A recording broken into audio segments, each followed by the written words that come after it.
Quand on regarde les entrepreneurs sur Instagram et sur les réseaux sociaux, on a l'impression que tout est beau et que tout est rose pour tout le monde. Que tout le monde vit la vie de ses rêves à Bali ou à Dubaï avec beaucoup de clients et marche littéralement sur l'eau. Le problème, c'est que chacun montre ce qu'il veut. Être entrepreneur, c'est avant tout des problèmes à résoudre au fur et à mesure de son aventure, faire preuve de persévérance, de résilience ou encore de discipline. Aujourd'hui, j'aimerais un petit peu inverser la tendance et vous parler de mes 5 plus grosses erreurs dans mon parcours entrepreneurial pour vous éviter de les reproduire et en tirer le maximum de leçons possibles. Pour ça, je vais vous présenter mes plus grosses erreurs à différents stades de développement de mon activité en prenant comme indicateur le chiffre d'affaires. Je vais vous parler de 0 à 2000 euros de chiffre d'affaires, puis de 2000 euros à 5000 euros de chiffre d'affaires, puis de 5000 à 10 000, de 10 000 à 30 000 et plus de 30 000. Avant de commencer cette vidéo, je suis assez curieux, donc dites-moi en commentaire quelle est selon vous la plus grosse erreur que vous avez faite dans votre parcours entrepreneurial et pourquoi. Et si le contenu vous plaît, n'oubliez pas de liker et de vous abonner.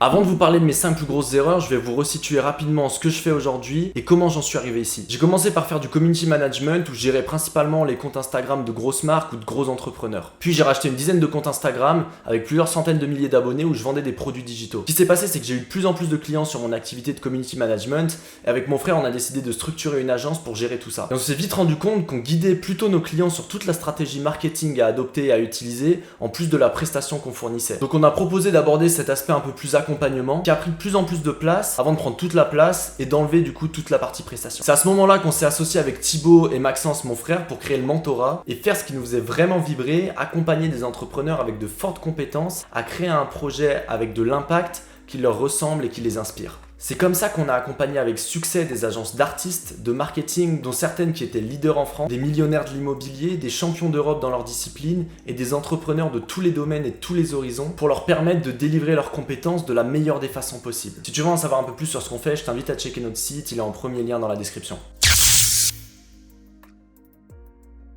Une de mes premières erreurs quand j'ai débuté l'entrepreneuriat, et je pense que 90% des entrepreneurs du web sont passés par là, c'est quelque chose qui va peut-être vous paraître logique, mais c'est de ne pas avoir de destination claire, de vision, ni même d'objectif. Si je devais imaginer rapidement, c'est comme si on vous disait d'aller dans une mine d'or en Amérique, mais que concrètement vous savez pas où la mine se trouve et vous savez pas comment y aller. C'est pareil avec le business en ligne, il y a plein d'opportunités de partout, il y a plein de choses à faire, mais la plupart des personnes qui se lancent, et ça a été mon cas, on ne sait pas réellement là où on veut aller, les objectifs et pourquoi on fait ça. À mes débuts, quand je me suis lancé en tant que community manager sur Instagram, j'avais pas du tout la mentalité d'un entrepreneur, mais j'avais plutôt la mentalité d'un étudiant qui gérait des réseaux sociaux pour se faire un peu d'argent. Le problème, c'est que je croyais faire des trucs d'entrepreneur, mais ça servait pas à grand chose et j'avais aucune idée d'où j'allais concrètement. Alors pour tous ceux qui sont dans ce cas, c'est vraiment la base et c'est simple. Commencez déjà à définir ce que vous voulez, c'est-à-dire pourquoi vous voulez devenir entrepreneur et c'est quoi pour vous le bénéfice à devenir entrepreneur. Attention, gagner de l'argent, devenir libre, devenir riche, ça veut absolument rien dire et concrètement, si vous voulez gagner de l'argent, c'est pour quelque chose derrière, c'est peut-être pour avoir un but, pour se servir de cet argent. Plus vous êtes précis sur ce que vous voulez, plus vous pourrez être au clair sur la destination. Vous devez vraiment creuser jusqu'à trouver la raison profonde, ce qui vous anime réellement et ce qui va vous permettre de tenir et ce qui va vous permettre de savoir là où vous voulez aller.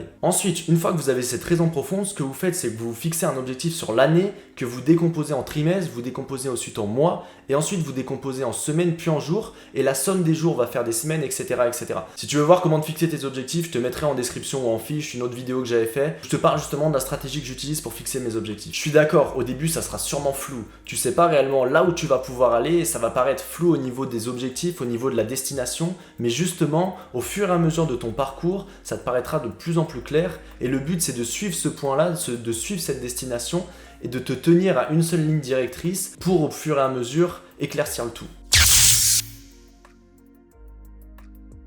Un truc que nous inculque la société et qui est totalement faux en tant qu'entrepreneur, c'est qu'on a l'impression qu'il faut travailler plus pour gagner plus. Quelques mois après que je me sois lancé dans mon activité, j'en vivais très bien. Pourtant, j'avais ce truc de toujours vouloir travailler plus, d'une pour me rassurer et de deux parce que je pensais que c'est ça qui allait faire développer mon activité. Au final, il n'y a rien qui avançait comme je voulais, je m'étais enfermé dans ma propre prison en cherchant toujours à travailler plus pour aller chercher plus de résultats. Alors je suis le premier à dire qu'il faut travailler et il n'y a rien de mauvais à ça. Par contre, je juge qu'il y a une limite et travailler pour dire de travailler, ça sert absolument à rien. Mon problème, c'est vu que je cherchais toujours à travailler plus, je passais des heures et des heures sur des tâches qui apportaient absolument rien. Et le pire, c'est que plus je travaillais, plus je perdais mon focus et plus je perdais d'argent parce que mon taux horaire, il était toujours plus bas. Je vais vous prendre un exemple. Imaginons que vous faites 3 tâches qui vous prennent le même temps dans votre activité.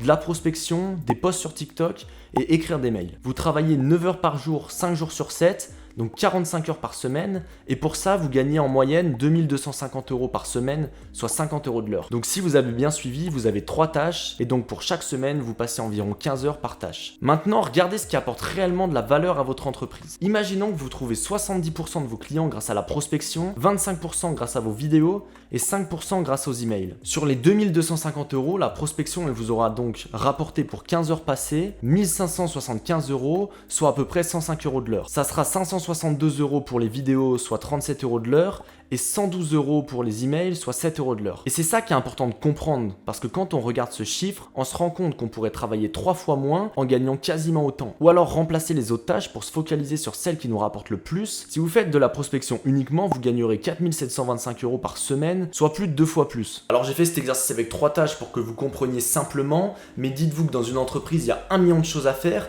et il y a beaucoup d'autres facteurs à prendre en compte que simplement le chiffre d'affaires. Mais le but reste le même, c'est de vous concentrer sur les 20% qui apportent 80% des résultats et d'enlever tout le reste. Si vous voulez avoir une boîte et une boîte qui fonctionne très bien, vous devez focaliser votre temps sur tout ce qui est utile et enlever tout ce qui est inutile en ayant une vraie valeur ajoutée, sinon ça va devenir n'importe quoi. Pour ça, je vous conseille simplement de faire un tableau avec toutes vos tâches que vous faites chaque semaine, de voir le temps que ça vous prend, d'enlever celles qui servent à rien ou alors déléguer et de garder uniquement les 20% qui vous servent le plus. Un de mes gros problèmes, c'est que j'ai toujours été attiré par plein de choses, j'aime toucher à tout, et du coup j'ai parfois du mal à me focus sur certaines choses, et c'est un peu dommage. Parce qu'à la place d'avoir des résultats dans un domaine, il est arrivé un moment où j'avais un peu de résultats de partout. Et au final, je perdais mon focus, un peu comme l'image que tu vois à l'écran, ce qui m'a longtemps empêché d'avoir de gros résultats. Pour te faire très simple, à l'époque j'avais une agence de community management où je gérais des comptes de gros entrepreneurs, de marques, etc. Et à la place de mettre mon focus pour aller chercher d'autres clients et développer cette agence, j'ai préféré me lancer sur plein de petites choses en parallèle qui certes me rapportaient de l'argent, mais qui m'avançait pas dans ma vision et c'était pas réellement ce que je voulais faire. Alors j'ai fait de la vente de formation, de l'affiliation et honnêtement ça marchait bien. J'avais une certaine stabilité où je tournais à peu près à 300 € les meilleurs jours, plus ou moins passivement, mais j'engageais quand même des ressources, du temps, de l'énergie et je m'éparpillais dans plein de directions qui étaient un peu en dehors de ma vision et de ce que je voulais réellement. C'est pour ça que quand on a un business qui commence à bien tourner, je conseille à tout le monde de se focus dessus, d'aller chercher de nouveaux clients et de réellement développer la chose avant de se disperser sur d'autres projets. Pour cette erreur, je vais reprendre une citation que j'ai trouvée chez Antoine BM. Les grands navigateurs ne naviguent pas à vue, comme les grands entrepreneurs, ils utilisent des instruments de mesure. Je sais qu'en France, l'argent est assez tabou et il y a beaucoup d'entrepreneurs qui essayent de trouver des raisons pour pas dire qu'ils veulent gagner de l'argent purement pour eux. Et personnellement, j'ai aucun tabou avec l'argent. Par contre, j'avais un gros problème avec ça et je sais que plein d'entrepreneurs vont me tirer dessus, mais je savais jamais concrètement combien je gagnais. C'est-à-dire qu'il y a certains mois où j'étais incapable de dire combien j'avais gagné en termes de chiffre d'affaires ou même en termes d'encaissement. Je savais de manière un peu floue combien j'avais pu gagner, mais pas précisément. Et moi, ce qui m'a toujours fait kiffer, c'est de voir mon entreprise croître, de voir les résultats de mes clients, nos propres résultats, et de vivre cette aventure entrepreneuriale, de vivre ce process-là. Pour moi, l'argent, c'est l'oxygène de notre entreprise. C'est-à-dire que je m'en fous d'avoir 1 million d'euros sur mon compte, de conduire des Lamborghini ou d'avoir des Rolex. Je suis pas du tout matérialiste. Par contre, plus j'ai d'argent et plus je peux développer mon entreprise et plus je peux la développer rapidement. Et peu importe si on faisait 20 000, 30 000 ou 40 000 € de chiffre d'affaires, pour moi, c'était juste un chiffre qui changeait. Pour te prendre un exemple, je me voyais un petit peu comme un footballeur qui sait pas à la fin du match ou à la fin du mois combien il a de marqué de buts. Parce que la seule chose qui lui fait réellement plaisir, c'est de jouer sur le terrain et c'est de faire des matchs. Je considère que c'est un énorme frein comme ça a pu être une force à mes débuts. Parce que même si les résultats auraient tardé à arriver, je m'en fous parce que j'étais pas du tout attaché aux résultats mais plutôt au processus. Pour tous ceux qui vont me demander comment je déclarais du coup si j'avais aucune idée de combien je gagnais précisément, j'étais en micro-entreprise et je déclarais tous les trimestres à mes débuts, donc je faisais simplement le calcul sur le trimestre mais je le revenais pas au mois. Et après c'est mon frère qui s'est associé avec moi qui gérait toute cette partie, donc moi je m'occupais plus du tout de tout ce qui est comptabilité. L'énorme problème c'est que j'avais un flou sur mon activité, sur les chiffres, je savais pas concrètement combien j'encaissais, mais il y avait aussi plein de zones de flou sur comment les clients venaient, etc. Après heureusement que j'avais Maxence dans mon équipe qui a un profil totalement complémentaire et qui lui adore ça, donc je gérais toute cette partie. Mais du coup on mettait des actions en place sans réellement avoir de retour de KPI, ce qui nous empêchait de voir qu'est-ce qui concrètement apportait de la valeur. Et plus on avance dans son entreprise, dans son business, plus on a besoin d'être précis sur les détails et sur les chiffres pour chercher à les optimiser. Donc je vous invite absolument à faire l'inverse de ce que j'ai fait et d'avoir au minimum une fiche de route et avoir des KPI sur les différents pôles de son activité, même si on est tout seul. Pour les clients, pour le commercial ou pour le marketing et la communication, pour voir quelles sont les bonnes actions, pour les dupliquer et pour les multiplier par la suite. Justement, si vous voulez que je vous aide à mettre en place des fichiers de suivi sur votre partie commerciale, je vais vous mettre une autre vidéo en fiche où je vous offre dedans tout un fichier de suivi pour suivre votre prospection sur Instagram. Ma dernière erreur, et elle est pas mal liée à la dernière, c'est de vouloir croître trop vite. Pour te situer rapidement, on est arrivé à un point où tout tournait très bien dans notre activité et où on a fait l'erreur de vouloir scale trop vite avec des stratégies qu'on maîtrisait pas encore et qui prennent du temps à mettre en place, en commençant à recruter trop de monde, à développer une chaîne YouTube, à développer des tunnels de vente, de la publicité, etc.